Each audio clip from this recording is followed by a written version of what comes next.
Hey friends, if you encounter runtime error atibtmon.exe on your Windows computer, then please watch this video.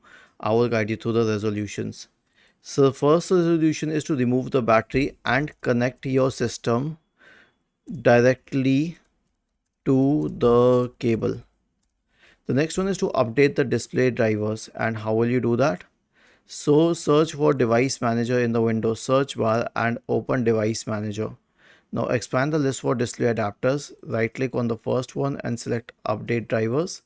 Right click on the second one and select update drivers. The next one is to disable the AMD external event service. Now I'll show you.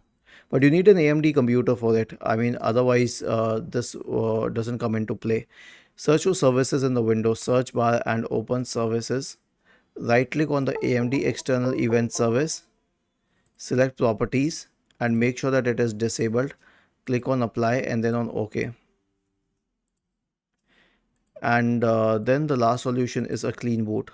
Search for system configuration in the Windows search bar and open system configuration. Go to the services tab. Check the box associated with hide all Microsoft services. If any of the services checked, click on disable all, apply, OK, and then restart your computer. Was this helpful?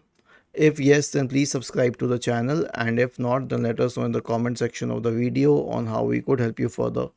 Thank you for watching this video and have a nice day.